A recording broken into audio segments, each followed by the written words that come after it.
Bismillahirrahmanirrahim. It's me Muzammil Rauf Khan from the physics department at the Creator Children University Kotaddu. My dear, as you know, we are discussing unit number 3, that is dynamics.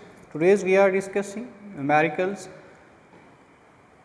Example 3.5, two masses 4 kg and 6 kg are attached to the ends of a string which passes over a frictionless pulley such that mass 6 kg is moving over a horizontal surface and the mass 4 kg is moving vertically downwards. Find the acceleration in the system and the tension in the string.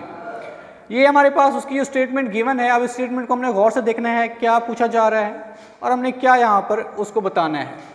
To masses 4 kg and 6 kg, दो masses हैं, एक 4 kg का दूसरा 6 kg का है, are attach to the ends of a string, एक डोरी के सिरों से मुंसलिक हैं. फिलफर्ज ये M1 है, दो मैसेज हैं हमारे पास, एक M1 है एक M2 है जो कि स्ट्रिंग के सिरों के साथ मुंसलिक हैं. Which passes over a frictionless pulley, जो कि एक बे फ्रिक्शन पुली पर से गुजरी. ये हमारे पास पुली है, उसमें से वो जो स्ट्रिंग है वो पास आउट हो रही है. स्ट्रिंग की जो हमारे पास एंड्स हैं उसके साथ मैसेज जो हैं वो कनेक्टेड हैं. Such that mass 6 kg is moving over a horizontal surface and the mass 4 kg is moving vertically downward. अब लास्ट जो हमने न्यूमेरिकल्स देखे थे उसमें हमने ये देखा था जिसका मैस ज़्यादा है वो M1 है, जिसका मैस कम है वो M2 है. लेकिन यहाँ पर उसने कंडीशन लगा दी है, हम अपनी मर्जी से M1 और M2 नहीं ले सकते हैं. यहाँ पर उसने कंडीशन लगा दी है, इसलिए हम इसको स्टेटमेंट को गौर से पढ़ना है कि क्या पूछा जा रहा है. कंडीशन क्या है? Such that mass 6 kg is moving over a horizontal surface, यानी हॉरिजॉन्टल सरफेस के ऊपर जो मैस है वो हमारे पास है 6 kg and the mass 4 kg is moving vertically downward, और जो वर्टिकली डाउनवर्ड मूव कर रहा है उसकी जो वैल्यू है वो 4 kg है. ये क्लियर हो गया. अब ये लिखना यानी M1 जो है वो ज़्यादा होगा, M2 कम होगा, ये गलत हो जाएगा. उसने कंडीशन लगा दी है. सवाल की स्टेटमेंट को गौर से देखना है क्या पूछा जा रहा है और क्या राइट करना है. उसने क्लियर किया है कि 6 kg mass is moving over a horizontal surface, की वो हॉरिजॉन्टल सरफेस के ऊपर मूव कर, and the 4 kg is moving vertically downward. Find the acceleration in the system, system में एक्सेलरेशन फाइंड करने, and the tension in the string, और डोरी में टेंशन फाइंड करनी है. जो हमारे पास डाटा गिवन है, डाटे में हमारे पास दो मैसेज हैं 4 kg और 6 kg. उसमें क्लियर हो गया जो 6 kg है वो हमारे पास हॉरिजॉन्टल सरफेस यानी M2 है, और जो 4 kg है वो हमारे पास वर्टिकल सरफेस यानी वो M1 है. तो यहाँ पर हमारे पास जो है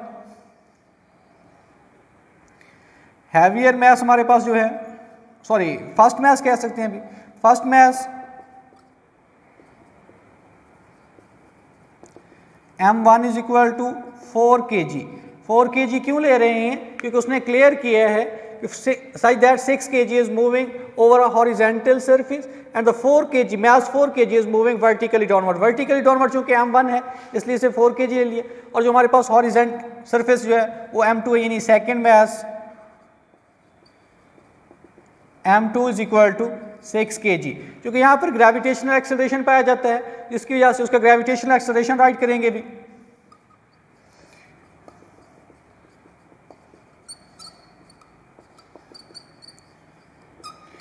acceleration due to gravity small g से रिप्रेजेंट करते हैं, उसकी वैल्यू होती है 10 मीटर पर सेकेंड पर सेकेंड. अब हमारा डाटा कंप्लीट हो गया, जो चीज़ फाइंड करनी है वो लिखते हैं. अभी उसने हमें बताया हुआ है कि find the acceleration in the system. जो पहली चीज फाइंड करनी है that is acceleration, small a is equal to question mark. दूसरी चीज हमने फाइंड करनी है and the tension in the string, tension find करनी है. तो यहाँ पर टेंशन कैपिटल T से रिप्रेजेंट करते हैं, दैट इज क्वेश्चन मार्क. अब उसका फार्मूला देखते हैं. अभी एक्सेलरेशन का हमारे पास फार्मूला होता है M1g over M1 plus M2, और जो हमारे पास टेंशन का फार्मूला होता है that is M1 M2g over M1 plus M2. अब उसकी कैलकुलेशन देखते हैं. अभी पहली चीज जो फाइंड करनी है एक्सेलरेशन है that is A is equal to M1g over M1 plus M2. वैसे का वैसे लिख लिया. Acceleration is equal to M1 की वैल्यू देखते हैं दैट इज 4, ग्रेविटेशनल एक्सेलरेशन 10 है, M1 4 प्लस M2 6 है, उसकी वैल्यू वैसे के वैसे 4 10s are 40 plus 4 plus 6 10.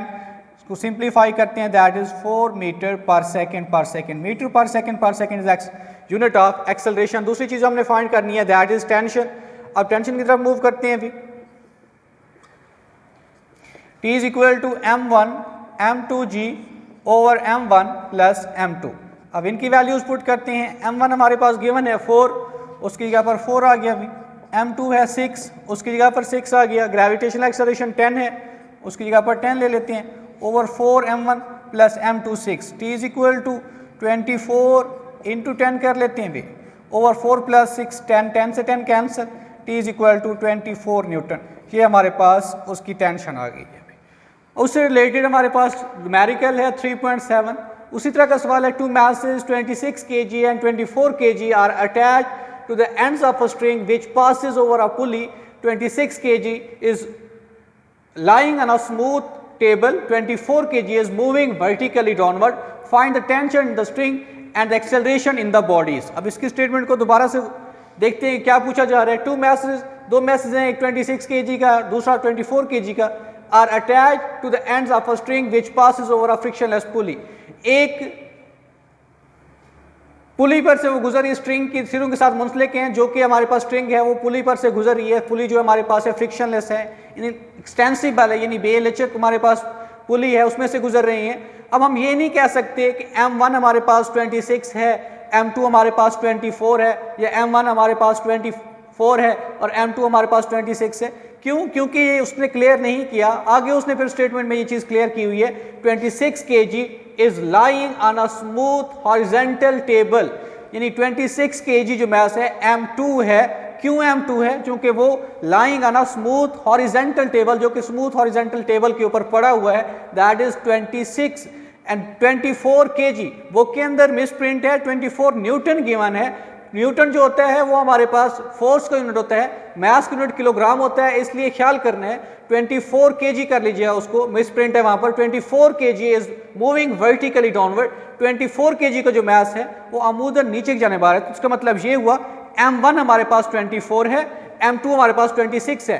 Find the tension in the string, उस स्ट्रिंग के अंदर टेंशन मालूम कीजिए, and the acceleration in the bodies, और उस जिस्म के अंदर एक्सेलरेशन जो है वो मालूम कीजिए। डेटा में हमारे पास गिवन है 26 kg is lying on a smooth table, 24 kg is moving vertically downward. m1 हमारे पास जो है that is 24 and m2 that is 26। क्यों हम लिख रहे हैं? क्योंकि ये कंडीशन है कि 26 kg जो है वो स्मूथ हॉरिजेंटल टेबल के ऊपर असरअंदाज हो रहे हैं, और जो हमारे पास m1 है वो 24 है, वो कि वर्टिकली डाउनवर्ड है।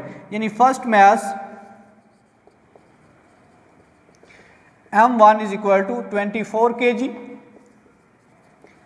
Second mass m2 is equal to 26 kg। उसके बाद ग्रेविटेशनल एक्सेलरेशन है,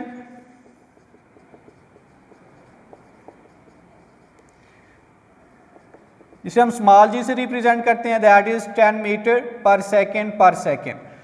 उसके बाद ये हमारे पास डाटा कंप्लीट हो गया, जो चीज़ें फाइंड करनी है। अब टू फाइंड में चलते हैं। अभी find the tension in the string, पहली चीज़ जो फाइंड करनी है that is tension, capital T that is question mark, and the acceleration in the bodies, और दूसरा जो है एक्सेलरेशन है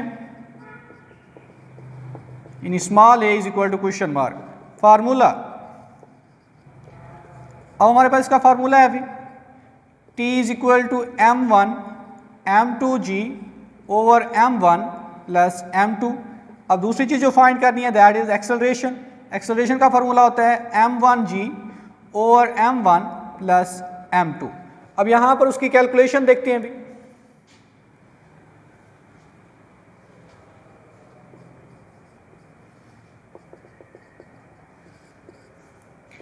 We know that T is equal to m1 m2g over m1 plus m2।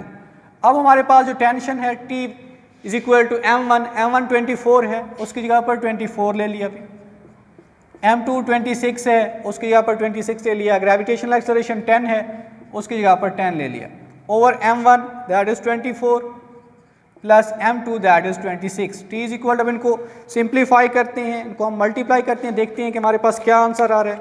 पहले हमने क्या करना है, 24 को 26 के साथ मल्टीप्लाई करना है, फिर उसको 10 के साथ मल्टीप्लाई करना है, that is 6240। 24 plus 26 is equal to 50। अब इसको 50 पे जब डिवाइड करेंगे तो हमारे पास उसका आंसर आता है अभी 8 न्यूटन। और हमें पता है कि डेसिमल पॉइंट के बाद 5 या उससे ग्रेटर फिगर होता है तो पिछला राउंड हो जाता है, इसलिए इसे हम 125 न्यूटन लेते हैं। राउंड ऑफ कर दिया, टेंशन हमारे पास 125 न्यूटन आ गई। दूसरी चीज़ हमने फाइंड करनी है एक्सेलरेशन, उसका फार्मूला लेते हैं अभी m1g over m1 plus m2। Acceleration find करना है, m1 की वैल्यू देखते हैं अभी 24 है, उसकी जगह पर 24 ले लिया। ग्रेविटेशनल एक्सेलरेशन 10 है, उसकी जगह पर 10 ले लिया, ओवर m1 हमारे पास 24 है, उसकी जगह पर 24 प्लस m2 26 है, उसकी जगह पर 26। एक मेजर मिस्टेक जो आप लोग कर रहे होते हैं उसमें ये होता है कि आप जल्दबाजी में क्या करते हैं 26 प्लस 24 कर लेते हैं, इससे भी आपका सवाल गलत हो जाएगा। क्यों? क्योंकि आपने फार्मूले में m1 देखना है, m1 की वैल्यू तो 24 है, आप 26 पुट करेंगे तो m2 की वैल्यू हो जाती है। इस चीज़ का ख्याल करना है, जो चीज़ जिस तरह से जिस तरतीब में लिखी हुई है उसी तरतीब में भी आपने राइट करनी है।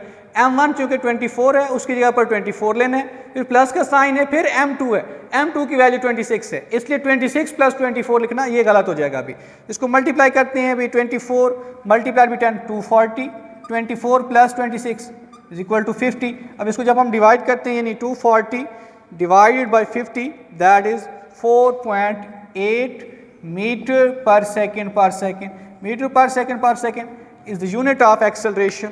तो ये हमारे पास जो न्यूमेरिकल्स हैं कंप्लीट हो गए हैं। नेक्स्ट लेसन में इंशाल्लाह हम देखेंगे force and momentum. Best of luck.